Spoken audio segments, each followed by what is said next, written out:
लोकसभा निवडणुकीमध्ये चांगलं यश मिळवल्यानंतर, उभारी घेतल्यानंतर काँग्रेसला आता महाराष्ट्रात सत्ता खुणावते आहे आणि त्या दृष्टीनं काँग्रेस ही निवडणूक लढते आहे. आपल्यासोबत महाराष्ट्राचे माजी मुख्यमंत्री, काँग्रेसचे ज्येष्ठ नेते पृथ्वीराजजी चव्हाण आहेत. बाबा, या मुलाखतीमध्ये तुमचं स्वागत आहे. नमस्कार. माझ्यासोबत लोकमत मुंबईचे संपादक, ज्येष्ठ पत्रकार अतुल कुलकर्णी सुद्धा आहेत. बाबा, पहिला प्रश्न हाच आहे की सगळं सुरळीत चाललं होतं आणि अगदी शेवटी जागा वाटपामध्ये संजय राऊत आणि नाना पटोले यांचा जो जाहीर वाद झाला, त्यांनी चुकीचं चित्र मतदारांसमोर गेलं असं वाटत नाही? नाही, हा काही वाद वगैरे काही नाही आहे. हे त्याला थोडीशी जास्त चर्चा झाली, परंतु आपल्या पक्षाला योग्य त्या जागा मिळाव्यात. एखादी जागा आमचा पक्ष अधिक ताकदीने निवडून येईल आणि त्याचा महाविकास आघाडीला लाभ मिळेल अशी प्रत्येकाची भावना आहे. जिथं स्पष्ट कोणीतरी फ्रंट रनर असेल मग तिथं काही वाद होत नाहीत, पण जिथं दोन्ही पक्ष तुल्यबल असतात तिथं थोडासा चर्चा होते, वाद होती. मग नंतर अंतिम आकडा जो येणार आहे तो कमी नसावा. मग आम्ही मोठे का तुम्ही मोठे, मग 100 गाठायची का नाही, अशी चर्चा आहे. सायकोलॉजिकल ॲडव्हान्टेज त्यामध्ये आहे. पण सुरुवातीलाच आम्ही जेव्हा तिन्ही पक्ष एकत्र बसलो होतो त्यावेळेला कसल्याही परिस्थितीमध्ये हे भ्रष्ट सरकार घालवायचं हे आमच्या पुढचं उद्दिष्ट होतं आणि त्याकरता सर्वात सक्षम उमेदवार त्या मतदारसंघात आपण दिला पाहिजे. आता सुरुवातीला 2019च्या निवडणुकीत ज्या पक्षाने ती जागा जिंकली होती त्यांनी स्वतः क्लेम केला. पण नंतर समजा तुमचा उमेदवार निघून गेला असेल तर पर्यायी तुमच्याकडे उमेदवार चांगला आहे का, किंवा मग आमच्याकडे चांगला आहे, अशा चर्चा चालू आहेत. नाही पण बाबा, आपण माझे मुख्यमंत्री होतात, उद्धव ठाकरे मुख्यमंत्री होते, शरद पवार मुख्यमंत्री होते, आपण दोघं केंद्रातही मंत्रिपद भूषवलेलं आहे. कुठेतरी ती बरोबरीच्या नात्यानं चर्चा होते आणि अधिकारवाणीने काही गोष्टी तुम्ही एकत्र सांगू शकता आणि ही जागा वाटपाचा विषय लवकर संपू शकतो. नाही, असं आहे की बघा, या फेस टू फेस चर्चेमध्ये स्वतः पवारसाहेब बसत नाहीत, उद्धवजी बसत नाहीत. पवारसाहेबांनी आपल्या काही लोकांना तिथं नेमलेलं आहे त्यांचे प्रतिनिधी म्हणून. उद्धवजींनी काही जणांना जबाबदारी दिलेली आहे आणि त्यामुळं मग मी बसावं तसं काही त्यात आग्रह नाही. आमची 7 जणांची काँग्रेस पक्षाची कमिटी आहे. त्या 7 जणांपैकी एकदम 7 जणं गेले तर गोंधळ होईल. प्रत्येक पक्षाने 7-7 माणसं पाठवली तर काही चर्चाच होणार नाही. म्हणून आमच्या पक्षापैकी 3 जण जातात, त्यांचे 2-3 असतात, राष्ट्रवादीचे 2-3 असतात आणि अशी चर्चा चालू आहे. पण शेवटी जेव्हा काही न सुटणारे प्रश्न येतील तेव्हा मग कसे सोडवायचे ते आम्ही बघू. आताही असं कळतंय की अनेक अशा जागा आहेत की जिथे सांगली पॅटर्न हा पुन्हा रिपीट होऊ शकतो. आमचा प्रयत्न आहे की बिलकुल चांगली पॅटर्न किंवा फ्रेंडली किंवा मैत्रीपूर्ण काही करायचं नाही.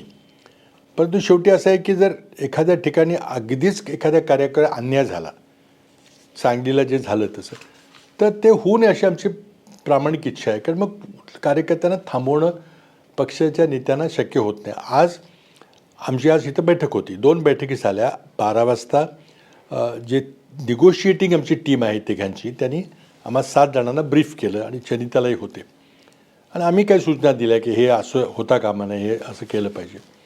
आणि त्यानंतर 3 वाजता जे काँग्रेस अध्यक्षांनी 11 ज्येष्ठ माणसं निरीक्षक म्हणून इथं पाठवलेली आहेत, प्रत्येक विभागामध्ये 2-2. अशोक गेलोत आहेत, बघेल आहेत, चेनी आहेत, पुन्हा काही कर्नाटकचे सिनियर मंत्री आहेत, तेलंगणाचे मंत्री आहेत, अशा माणसांना पाठवले. त्यांची आज समन्वयाची बैठक झाली. कोणी कुठं बसायचं, पश्चिम महाराष्ट्राच्या निरीक्षकांनी पुण्यात बसायचं, नागपूरच्या लोकांनी नागपूरला बसायचं, औरंगाबादला बसायचं, मुंबईला बसायचं, हे ठरलं.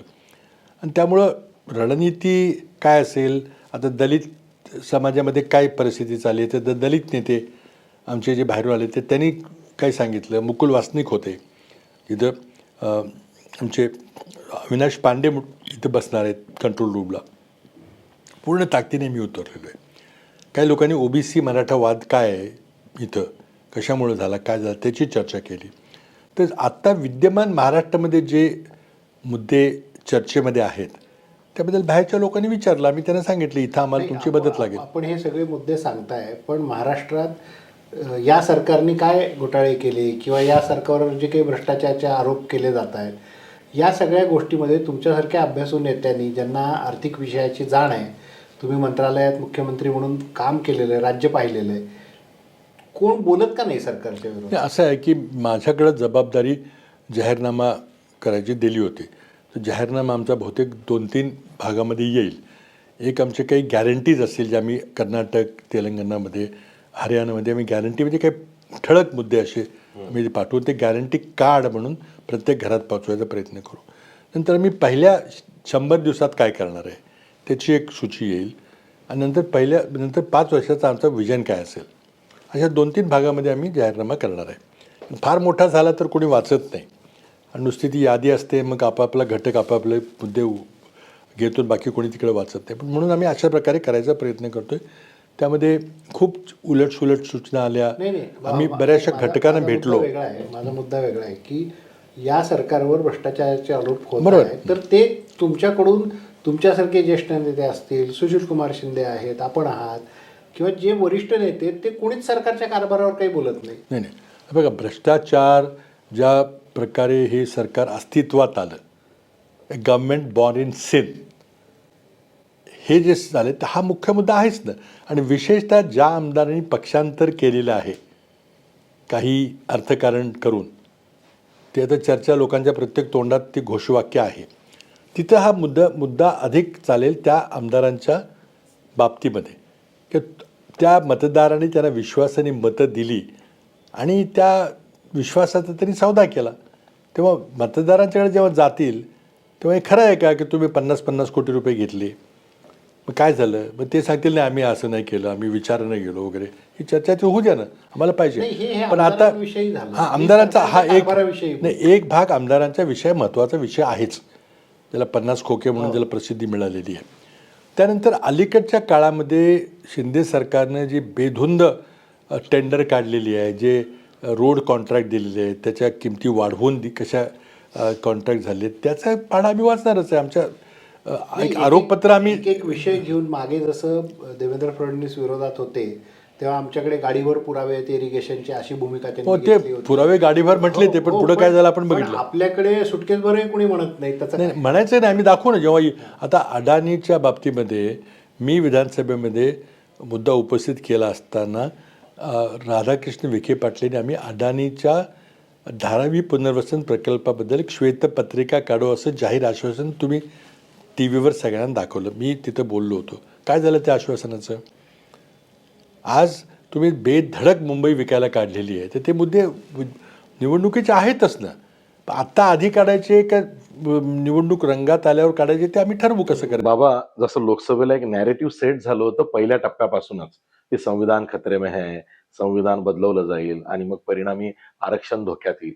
आता तसं कुठलं नॅरेटिव्ह दिसत नाही तुमच्या बाजूला. हे पहा, संविधान खतरे में हे नॅरेटिव्ह आम्ही नाही सेट केलं.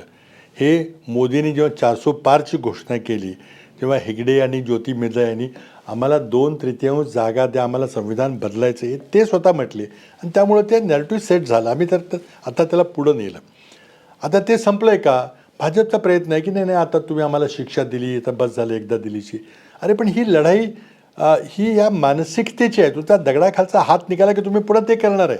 नाही, पण आता अटल बिहारी वाजपेयी जेव्हा पंतप्रधान झाले, पहिल्यांदा त्यांनी काय निर्णय घेतला असेल तर राज्यघटनेची पुनरावलोकन करण्याकरता कमिटी नेमली. हे RSSचा अजेंडा आहे. RSSला राज्यघटना मान्यच नाही आहे. त्यांचं म्हणणं आहे मनुस्मृती असताना तुम्हाला नवीन राज्यघटना कशाला पाहिजे. नाही, पण आणि आता ते जसं आहे तर मग त्यांनी लाडली बहीण योजना आणली, त्याचा फायदा होतोय असं ते सांगताय. नाही, लाडली बहीणचा फायदा होतोय, आम्ही त्याचं स्वागत केलेलं आहे, तुम्ही लक्षात घ्या, विरोध नाही केलेला. याचं कारण असं आहे की ही योजना आम्ही कर्नाटकच्या निवडणुकीमध्ये आमच्या घोषणापत्रात होती, जाहीरनाम्यात होती, आम्ही निवडणूक जिंकलो, आम्ही लागू केली. तेलंगणामध्ये आम्ही घोषणा केली, आश्वासन दिलं, निवडणूक जिंकलो, आम्ही लागू केली. ही आमचीच योजना आहे. नाही, पण आता भाजपने मध्यंतरी ज्या जाहिराती केल्या त्या दोन्ही योजना बंद झाल्या. नाही, चुकीचं आहे. आता असं म्हणून काय चालणार नाही. आता बंद कर, पेपरमध्ये जाहिरात दिली, त्याला आता प्रतिवाद झाला नाही नाही ना आता मग. ते आता होईल.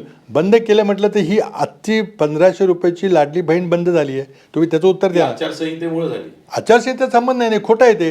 कारण मी मध्यप्रदेशला मला माहिती आहे, मध्यप्रदेशमध्ये जेव्हा 1250 रुपये शिवराज सिंग चौहान सरकारने जाहीर केले आणि काही तांत्रिक कारणामुळे पैसे दिले नाहीत, की तुमचं अर्ज तपासतोय, आधार तपासतोय वगैरे वगैरे केलं आणि निवडणुकीच्या 2-3 दिवस आधी त्यांनी 2-3 महिन्याचे पैसे दिले, जसं इथं चाललंय. आम्ही लगेच काँग्रेस पक्षानं तक्रार केली की निवडणुकीच्या पूर्वी पैसे दिले. निवडणूक आयोगाने आम्हाला काय सांगितलं की दिस इज अ ऑनगोईंग स्कीम. ही आत्ता जाहीर झालेली नाही, ही योजना आधीच जाहीर झाली, म्हणजे अस्तित्वात आहे. आता पैसे कधी द्यायचे काय द्यायचे सरकारचा प्रश्न आहे, त्यामुळे त्यांनी ती बंद केली नाही. पण महाराष्ट्रात इथं ती लागू बंद केली ना. केलेली आहे. आजच निर्णय ते काय झालेला कारण आहे? आहे. फक्त त्यांनी आजच निर्णय झाला. आचारसंहितेचं सांगितलं. हे सरकारने सांगितलं पाहिजे की ही आचारसंहितेमुळे बंद झाली, हे बोगस कारण आहे. कारण ही योजना जुनी आहे. आचारसंहिता यायच्या आधी राज्य सरकारला आपल्या अधिकारात घेतलेला निर्णय आहे. त्यांनी त्यावेळेला पैसे वाटायला सुरुवात केलेली आहे. आता आचारसंहिता कुठे सांगता तुम्ही?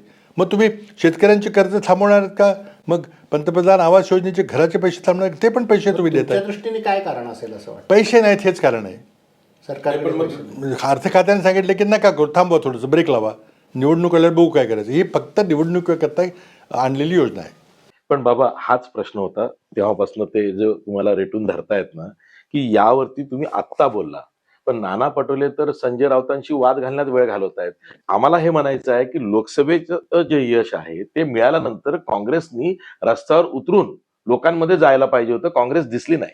नाही, आता बघा, लोकांचे प्रश्न अनेक आहेत. विशेषतः कृषी मालाच्या किमतीचा विषय, सोयाबीनचा आहे, ह्याचा, हे प्रश्न आहेत सगळे. आपापल्या पद्धतीने लोक ते मांडतायत. स्थानिक पातळीवर म्हणतात. राज्यव्यापी आंदोलन करायला पाहिजे होतं का नव्हतं, तर तो प्रश्न आहे, तुम्ही विचारू शकता. कारण आता सगळेजण आपल्या जागा वाटपाच्या चर्चेमध्ये गुंतलेले आहेत, ते मुद्दे आहेत. मला वाटतं की लोकसभेची निवडणूक आम्ही 5 मुद्द्यावर लढवली: महागाई, बेरोजगारी, शेतकरी आणि त्यांच्या आत्महत्या आणि कृषी मूल्य, कृषी मालाचे भाव, भ्रष्टाचार आणि संविधान बचाव, हे 5 मुद्दे होते. त्यातला कुठला मुद्दा सुटला आहे? सगळेच्या सगळे मुद्दे अस्तित्वात. फक्त आता ही विधानसभेची निवडणूक आहे, ही काही लोकसभेची नाही, मग तुमचा संविधानाचा मुद्दा कुठं आला वगैरे असे मान्य होते. पण त्याला आमचं उत्तर असं आहे की ही मानसिकता आहे, ही विचारधारा आहे. तुम्हाला जरा दगडाखालचा हात निसटला, तुम्हाला जरा कुठेतरी लोकसभेत जरा चांगलं बहुमत मिळेल, तुम्ही करणार आहात. नाही, तुम्ही आता जाहीरपणे तुम्ही मनुस्मृतीचा निषेध करता का? तुम्ही मनुस्मृतीचं दहन करता का जाहीरपणे? माझा भागवतांना सवाल आहे किंवा मोदींना सवाल आहे. तुम्ही सांगता का की ही राज्यघटना ही समता, न्याय, बंधुत्वावर आधारित आहे? हे आम्हाला पूर्णपणे मान्य आहे. आणि जे काही मनुस्मृतीच्या नावाखाली चाललं होतं, जी संहिता आपण म्हणत होतो, ती चुकीची आहे, ते आम्ही त्याचं दहन करतो असं तुम्ही म्हणणार का जाहीरपणे? पण हे तुमच्या मुद्दे मनात ते आहेच ना. हे मुद्दे तुम्ही भाषणातून ठिकठिकाणी मांडायला पाहिजेत असं नाही वाटतं, पण ते बघा, मांडले जात नाही. नाही बघा, संविधान बचावचा मुद्दा आम्ही, आमच्यासोबत काम करणाऱ्या संघटना आहेत. उदाहरणार्थ विशंबर चौधरी सरोदे पुण्याला काम करत आहेत, राम श्याम मानव विदर्भात काम करत आहेत, अनेक जनसंघटना काम करतात, आमचे लोक करतो आहेत आम्ही. आता कसं आहे की देवेंद्र फडणवीसांनी फार क्लेव्हरली, असं म्हणेन मी, इंग्रजी शब्द वापरतो मी, मराठा आणि ओबीसीमध्ये उभी फूट टाकलेली, जी महाराष्ट्रात कधी नव्हती. शाहू महाराजांचं तुम्हाला माहिती असेल, धनगर समाजामध्ये आपल्या घरचा विवाह केला तरी, कारण हे क्षत्रियच आहेत असं त्यांचं म्हणणं होतं. तुम्ही ओबीसी आणि मराठ्यामध्ये फूट टाकली. तुम्ही दलितामध्ये, बुद्धिस्ट दलित आणि हिंदू दलितमध्ये फूट टाकली. तुम्ही ठिकठिकाणी तुम्ही अशी फूट टाकायचा प्रयत्न करताय. फोडा झोडा हे सूत्र करताय. तुम्ही जास्तीत जास्त माणसं उभी करून मतं कशी विभाजित होतील, मताचं डिव्हिजन कसं होईल. लोकसभेत आम्ही जिंकल्याचं मोठं कारण होतं की मोदींच्या विरोधातल्या मतांची विभागणी झाली नाही. हे एक महत्त्वाचं कारण. नाही, आपण हे मुद्दे सांगताय, पण आपले जे नेते आहेत, विजय वडेट्टीवार विरोधी पक्ष नेते आहेत, नाना पटोले प्रदेशाध्यक्ष आहेत, बाळासाहेब थोरात आपले ज्येष्ठ नेते आहेत, हे लोक हे विषय का बोलत नाहीत कोणी? नाही, आता ते बोलतात कारण मी बघितले ते आपापल्या भागात करतात. काय झालं आहे की खरं म्हणजे काही जणांनी निवडणुकीचं सूत्रसंचालन करण्याकरता मुंबईला बसून राहिलं पाहिजे, नागपूरला बसून राहिलं पाहिजे आणि संबंध भागाचं सूत्रसंचालन केलं पाहिजे. ते सगळेच उभे राहिले की इथं कोणच नसतं. तुम्ही पण उभे राहताय. आणि ही चूक जी आहे ती मध्य प्रदेशमध्ये झाली, आमच्या काँग्रेस पक्षाची, राजस्थानमध्ये झाली, हरियाणामध्ये झाली आणि इथेही होते. सगळेच पण मग होते. इथे आता कोणाला समजा जबाबदारी दिली पाहिजे एकाला असं जर वाटतं? तुम्हाला मुख्यमंत्री करायचं आहे, कानात सांगा ना, तू मुख्यमंत्री आहे, तू उभं राहायचं नाही, तू प्रचार कर किंवा वेळेत बाबा तुम्ही चांगला मुद्दा काढला. हरियाणामध्ये चूक झाली. हरियाणाची काँग्रेस हुड्डांची काँग्रेस झाली म्हणून काँग्रेसचं पाणीपत झालं. नाही, आता तिथले विश्लेषक आता ते काँग्रेस पार्टी करते आहे, बोयली कमिटी नेमलेली आहे, ती करेल. त्यामध्ये चुका नक्कीच झाल्या असेल. मी पण हरियाणाचा प्रभारी होतो एका निवडणुकीमध्ये.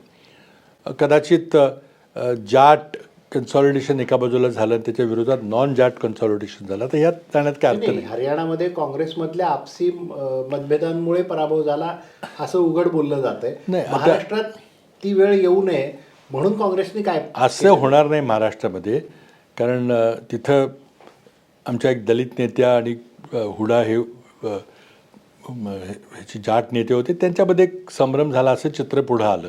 खरं होतं खोटं होतं मला माहिती नाही, आणि कदाचित त्याचा नुकसानही झालं असेल. महाराष्ट्रामध्ये भारतीय जनता पक्षाकडून ओबीसी आणि मराठा हा वाद निर्माण केला गेलेला आहे. हिंदू दलित आणि बुद्धिस्ट दलित हा वाद निर्माण केला गेलेला आहे, आणि यातून मग आपल्याला एखादा पक्ष आपल्या बरोबर येईल अशी कल्पना आहे. त्यामुळे महाराष्ट्राचं अतोनात नुकसान होते. नाही, पण या दुसरीकडे आपण बघतो शरद पवार ज्या पद्धतीने गावागावात फिरतायत, एक एक मतदारसंघ एक एक माणूस शोधून आणतायत, त्यांनाही उमेदवार फारसे मिळत नाहीत, पण ते ज्या जीवाच्या आकांताने प्रयत्न करतायत तसे प्रयत्न काँग्रेसच्या नेत्यांकडून होताना दिसत नाहीत असा आक्षेप आहे. आता त्यात काय झालं आहे, तुम्ही चांगला मुद्दा मांडला किंवा चांगला प्रश्न आहे. आता दोन्ही ठिकाणी उद्धवजी ठाकरे यांनी स्वतः ते काही जागा वाटपाच्या चर्चेत बसत नाहीत, त्यांनी 2 लोक नियुक्त केले आहेत. पवारसाहेब स्वतः चर्चेत बसत नाहीत, जयंतराव वगैरे कोणी दुसरे जोड बसतात. आमचे सगळे तिन्ही ज्येष्ठ नेते जाऊन स्वतः बसत आहेत तिथं, आणि त्यामुळे सगळं रान मोकळं पडलं आहे. प्रचाराला जायला कोणी नाही आहे. नाना पटोले बसतात, बाळासाहेब थोरात बसतात, विजय वडेट्टीवार बसतात. आता हा रणनीतीचा भाग आहे. शरद पवारांचा विषय निघाला आणि तुमच्या चेहऱ्यावर एकदम हास्य आलं बाबा. नाही असं नाही. नाही हास्य काय, ते मोठे ज्येष्ठ नेते नाही, आहेत. नाही. पण खरं- कालच आमची तासभर बैठक झाली हा. पुण्यामध्ये. आम्ही एकमेकाशी चर्चा करूनच सगळे निर्णय नाही, घेतोय, आणि जाहीरनाम्याबद्दलचे जेव्हा निर्णय शरद घेतोय. पवार संगमावर आले होते तेव्हा आपण रिसिव्ह करायला होय. गेलो होतात त्यांना. त्याचं कारण असं आहे की त्यांची लढाई होती या जातीवादी विचारसरणीच्या विरोधात होती, त्याला आमचा पाठिंबा होता.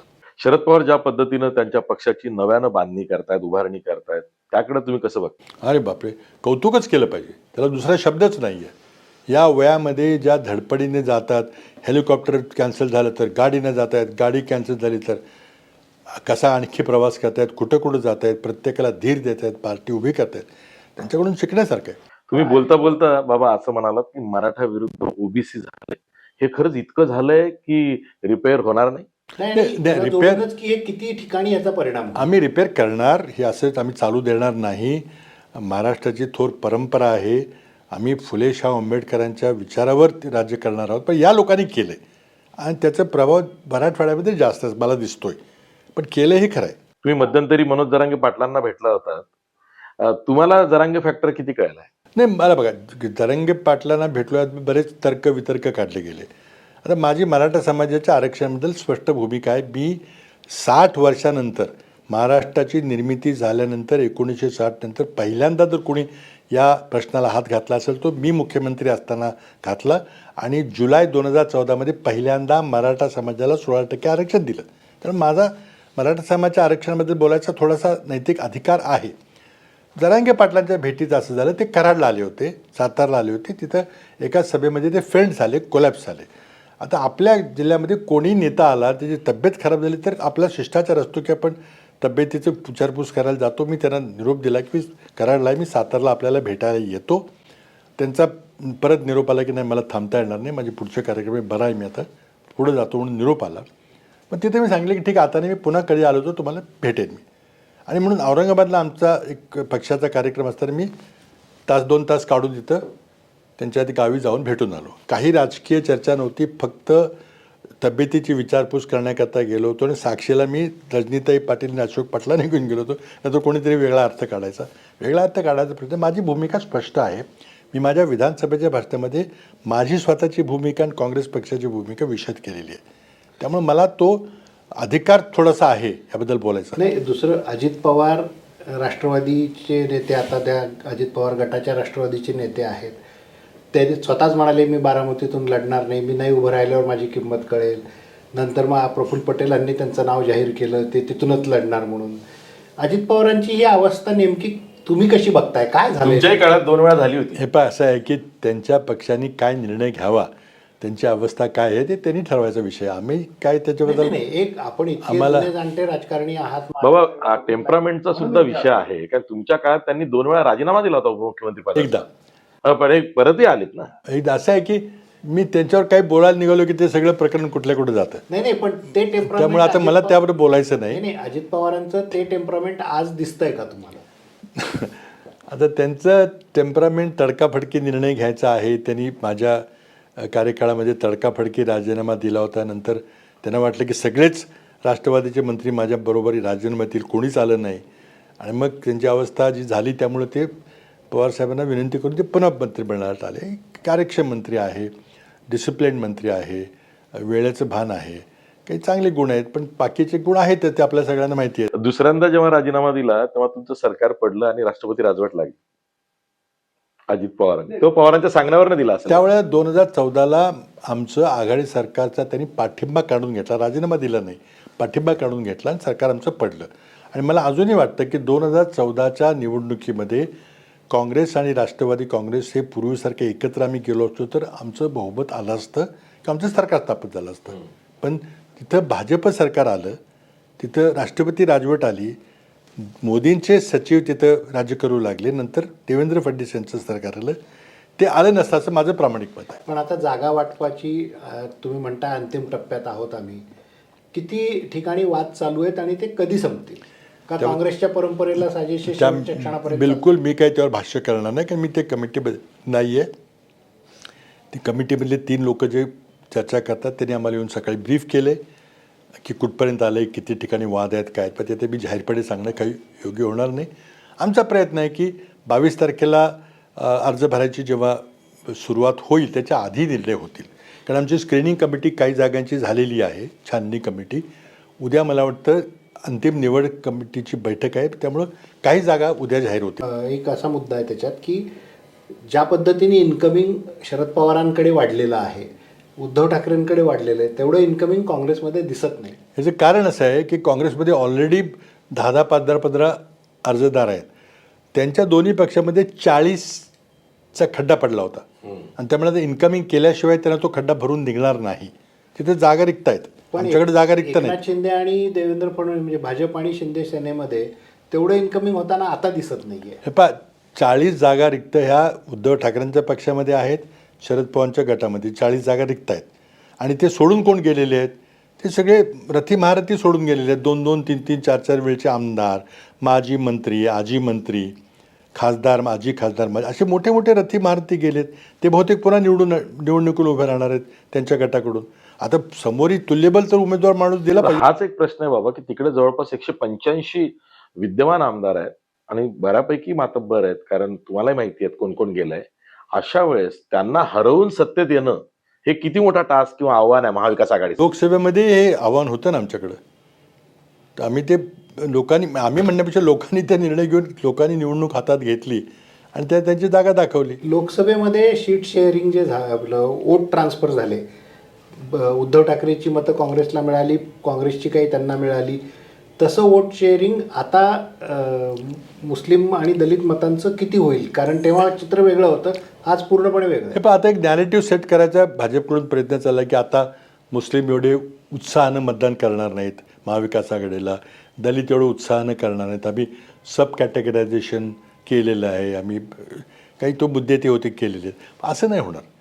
तुम्ही मला सांगा की आता काही लोक असे म्हटले की लोकसभा निवडणुकीला अची मतं बला गेली नाहीत, बची मतं कला गेली नाहीत असं म्हणतात. पण तुम्ही मला सांगा, जर काँग्रेस पक्षाचं उदाहरण घ्यायचं आणि मला एखादा उमेदवार निवडला राष्ट्रवादीचा किंवा उद्धव ठाकरे गटाचा आवडला नाही, तर मी काय भाजपला पण देणार आहे? त्यामुळे ही सगळी चुकीचा प्रोपोगंडा आहे. ही विचाराची लढाई झाली खरी. आता पक्ष अनेक होते पण झाली विचाराची लढाई. त्यामुळं मग मुस्लिम मतामुळं उद्धव ठाकरेंचं असं झालं तर असं काही नाही आहे. मुस्लिम मतं ज्या प्रकारे नरेंद्र मोदींना मुस्लिम समाजाला प्रताडित केलं, अक्षरशः शिव्या दिल्या, अक्षरशः त्यांना देशद्रोही काय काय म्हटले, तुम्ही त्यांची मताची अपेक्षा कशी करता? कोण देईल तुम्हाला मतं? तुम्ही हे मुद्दाम केलं कारण मग हिंदू मतं आपल्याकडे जास्त आहेत. पोलरायझेशन प्रत्येकाला तो फसला. महाराष्ट्रात होत नाही. महाराष्ट्र होणार नाही. महाराष्ट्राची जनता ही शिवछत्रपतींच्या विचारावर चालते, सर्व धर्म समभावाची. शिवछत्रपतींनी आम्हाला आदर्श घालून दिलेला आहे. त्यामुळे तुम्ही कितीही पोलरायझेशनचा प्रयत्न केला, काही ठिकाणी तुरळक होईल पण नाही होणार. आज जातीय दंगली घडवायचा प्रयत्न चाललेला आहे, कुठेतरी द्वेष पसरवायचा प्रयत्न चाललेला, पण नाही होणार ते. फुले शाहू आंबेडकरांचा विचार आहे, पण शिवछत्रपतींची असा आदर्श आहे. महाविकास आघाडीच्या 3 पक्षांचे 3 प्रमुख नेते एकत्र किती ठिकाणी सभा घेतील? हे पण आता थोडीशी उद्धवजींच्या तब्येतीचा विषय थोडंसं झालं आहे, त्यांना काहीतरी सर्जिकल प्रोसिजर झालेलं आहे. पण त्यांनी आम्हाला सांगितलेलं आहे की मी नक्की तुम्ही सांगाल तिथे येईल. आमचा प्रयत्न असा राहील की प्रत्येक डिव्हिजनमध्ये, प्रत्येक आयुक्तालयामध्ये एक संयुक्त सभा व्हावी, 2-2 व्हाव्यात, प्रयत्नच असेल. पण शेवटी ही मग निवडणूक ही हायपर लोकल होते. मग उमेदवार सगळे आपले स्थानिक प्रश्न, मी किती विकास आणला, मी कुठं काय केलं. आता तर अशी पोस्टरबाजी चाललेली आहे, कुठले त्याला काही GR नाही, त्याला काही निर्णय नाही शासकीय, पण इतके आणले तितके आणले. आणि ज्या लोकांचा प्रशासनाचे काही संबंध नाही आहे ते मुख्यमंत्र्याचं नाव घेऊन बोर्ड लावायला लागले. तुमच्या पक्षाने भरपूर सर्वे 2-3 सर्वे केलेले आहेत महाविकास आघाडी म्हणून. आज मुंबईत तुम्हाला काय वाटतं आणि महाराष्ट्रात काय वाटतं? मला एक पॉझिटिव्ह आउटकम मला दिसतंय, मुंबईमध्येही दिसतंय. कारण सगळ्यात महत्त्वाची गोष्ट काय की मोदींच्या आणि भाजपच्या विरोधातल्या मताचं विभाजन टळलं. आता ते करायचा प्रयत्न भाजपकडून चाललेला आहे. मग ती तिसरी आघाडी करा, मग कुणाला उभे करा, मग पैशाची व्यवस्था करा, रसद पुरवा, हे चाललेलं आहे. जे 2019च्या लोकसभेमध्ये झालं आणि त्याचं आम्हाला नुकसान झालं, आता ते पुन्हा करायचं चाललेलं आहे. तर काही MIMला उभं करा, काही वंचितला सांगा, वंचितने मग मुस्लिम उमेदवारांना द्यायची, मग पुन्हा मुस्लिम आणि दलित आघाडी होते असं भासवायचं. कारण MIM आणि वंचितची आघाडी अधिकृत आघाडी नाही आहे. मग कोण बच्चू कडू काय करणार, मग संभाजीराजे काय करणार, मग राजू शेट्टी काय करणार, ह्या सगळ्यांना रसदीची व्यवस्था करून उभं करायचं आणि मताचं विभाजन करायचं. बच्चू कडू, राजू शेट्टी आणि संभाजीराजे छत्रपतींची तिसरी आघाडी ही भाजपची बी टीम आहे. बी टीम आहे का A टीम आहे का C टीम आहे? भाजपला मदत त्याची होणार आहे. मग टीम ABC तुमचं तुम्ही बघा. जितकी जास्त भाजपच्या विरोधामध्ये, सत्ताधारी पक्षाच्या विरोधामध्ये जितक्या पक्षाची माणसं जास्त उभे राहील तेवढं मताचं विभाजन होईल. आणि फर्स्ट पास्ट द पोस्ट सिस्टीममध्ये त्याला 2 मतं जरी जास्त पडली तो निवडून येतो. आता आपण पाहिलं की हरियाणामध्ये काँग्रेस आणि भाजपाच्या मतामध्ये मला वाटतं 0.6%चं अंतर होतं, पण जागेमध्ये किती अंतर पडलं? लोकसभेमध्ये देखील भाजप आणि आमच्यामध्ये 2-1% अंतर होतं, पण जागेमध्ये खूप फरक पडला. ही फर्स्ट पास्ट पोस्ट आहे, त्यामध्ये जराशी तुम्ही मतं बाजूला काढली की त्याचा फायदा, डिस्प्रपोर्शनेट फायदा कोणाला तरी मिळतो. आणि त्याचा प्रयत्न चालू आहे. काँग्रेस आणि उद्धव ठाकरेंची शिवसेना ही तुम्हाला नैसर्गिक आघाडी वाटते का? हे बघा, आम्ही ही भाजपच्या जातीवादी राजकारणाच्या विरोधामध्ये, भ्रष्ट सरकारच्या विरोधामध्ये ही नैसर्गिक आघाडी झालेली आहे. ते जर नॉर्मल इलेक्शन असतं तर कदाचित तुम्ही विचारू शकला असतं, पण आता हा इतका मोठा प्रश्न आहे की ज्या प्रकारे सरकार पाडलं गेलं, फितुरीनी पाठीत सुरा खुपसून, ही काय महाराष्ट्राची संस्कृती आहे का? महाराष्ट्राची जगाला ओळख देताना असे गद्दार लोकांचा हा राज्य आहे असं तुम्हाला म्हणायचं आहे का? त्याच्या विरुद्ध ही आघाडी झालेली. पण तुम्ही महाराष्ट्राचं म्हणता, महाराष्ट्र जो आपण पुरोगामी म्हणतो, त्या महाराष्ट्रात जे काही चाललंय, सगळेच नेते एकमेकांवर ज्या पद्धतीने चिखलफेक करतायत, कुठेतरी सगळा स्तर एकदमच खालच्या पातळीवर आलाय असं नाही वाटत? आणि त्याला जबाबदार कोण आहे मग? सुरू कोणी केलं? मुळातच ही जी सरकार पाडायची प्रक्रिया झाली पैसे देऊन, हे आता मोदी तिथं दिल्लीला म्हणतात न खाऊंगा न खाणे दूंगा. तुम्हाला वाटतं महाराष्ट्रातलं जे नाट्य झालं ते मोदीं शहाच्या कृपेशिवाय झालं? गुजरातची माणसं, गुवाहाटीची भाजप सरकार, गोव्याचं भाजप सरकार तत्पर सेवेला हजर आहे. ते मोदींच्या नकळत झालं, त्याला माहिती नव्हतं ते काही? कोणाला सांगताय तुम्ही? आणि मोदींचं पॉलिटिकल कॅपिटल एका वाक्यात ते भोपाळच्या सभेत अजित पवारांच्याबद्दल, राष्ट्रवादीच्याबद्दल 70,000 कोटीच्या घोटाळ्याबद्दल बोलले. दोन्ही तुमच्याच काळात निघाले आणि 4 दिवसात तुम्ही लगेच त्यांना उपमुख्यमंत्री करताय. म्हणजे मोदींना कोणी विचारलं का? अमित शहा सगळे निर्णय घेत आहेत का? मोदींना येणं केणं प्रकारे सत्य आणायचं काय झालं? पण त्याचं किती पॉलिटिकल कॅपिटल गेलं? ते आता पुन्हा जर चौकात जाऊन जर बोलले की न खाऊंगा न खाणे दूंगा, काय म्हणते लोक त्यांना? एक शेवटचा प्रश्न. महाविकास आघाडीचे 3 पक्ष, महायुतीचे 3 पक्ष, याच्यामध्ये नंबर 1 कोण राहील? महाविकास आघाडीमध्ये नंबर 1 कोण राहील? महायुतीमध्ये नंबर 1 कोण राहील? तुमचं काय परसेप्शन?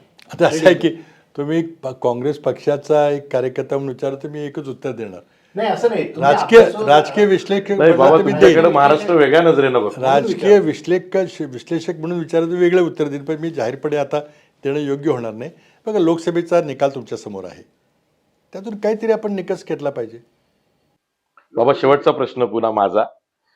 जसं 2019ला निकालानंतर बरंच काही घडलं. 80 तासांचं सरकार, नंतर तुमचं महाविकास आघाडीचं सरकार, नंतर 2022ला, पुन्हा 23ला बंड आणि आता हे महायुतीची आता निवडणुकीला सामोरं जाण्याची ही आत्ताची वेळ.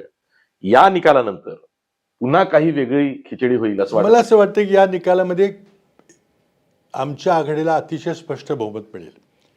त्यामुळे जर थोडी सूट असेल की 2 माणसं इकडे गेली, 4 माणसं तिकडे गेली, तर मग असं घडू शकतं. ते होणार नाही. इतकं अंतर खिचडीची असेल, वेळ येणार नाही. इतकं अंतर असेल की तिथे स्पष्ट बहुमत असेल. नंतर पुन्हा मुख्यमंत्री पदाचा वाद झाला, पण मला वाटतं त्यावर काय निर्णय झाला मला नाही, यावर तुम्ही बोललं पाहिजे. मी बोललो ना, अनेक वेळा बोललो. मी फक्त परंपरा आणि प्रॅक्टिस सांगितली. महाराष्ट्रातली काँग्रेस आणि राष्ट्रवादी पक्षाची प्रॅक्टिस काय आहे, परंपरा काय. मोठा पक्ष, आम्ही 2019ला सरकार स्थापन केलं. आम्ही कोणाला केलं? मोठ्या पक्षाला केलं. त्यामुळे ती प्रॅक्टिस आहे. आज बदलायची असेल तर बदला. ठाकरेंना असं वाटत असेल समजा की 2019ला विरोधी बाकावरचे काँग्रेस आणि राष्ट्रवादी त्यांच्यामुळे सत्तेत आली महाविकास आघाडी म्हणून, तर आता त्यांनी आम्हाला भरपाई म्हणून मुख्यमंत्रीपद द्यावं. त्यावेळेला आम्ही मोठ्या पक्षाचा प्रतिनिधी मुख्यमंत्री केला. कोणी त्यांनी नेमला असतं ते आम्ही मान्य केलं असतं. अच्छा. यस 56, 54 आणि 45 हे आकडे होते. होय. हो, बरोबर आहे. आता उलटं झालं असतं. 56 राष्ट्रवादीचे असते आणि शिवसेनेचे 54 असते, तर तुम्ही सांगा मला काय झालं असतं? राष्ट्रवादीचा मुख्यमंत्री झाला असता. नक्कीच झालं असतं. ते पण सोडलं मग असतं. 2004ला राष्ट्रवादीने केला. बिलकुल आम्हाला मान्यच नाही, कारण ती आमच्या आघाडीच होती. कारण आम्ही आमच्या कोट्यातली जागा कम्युनिस्ट पक्षाला दिली होती 2004ला. 4ला. ते मोजल्यावर आमचा बहुमत होतं. यस बाबा, तुम्ही आता जाहीरनामा समितीचे अध्यक्ष आहात, खूप व्यस्त आहात. त्या व्यस्ततेतून वेळ काढून तुम्ही आज इथे आलात, ही मुलाखत दिली, त्याबद्दल आम्ही आभारी आहोत. ही निवडणूक आपल्या सर्वांच्या करता फार महत्त्वाची आहे. या देशातली लोकशाही वाचवायची असेल तर लोकांनी योग्य ते मतदान केलं पाहिजे, असं तुमच्या माध्यमातून मी जनतेला आवाहन करतो. धन्यवाद. धन्यवाद.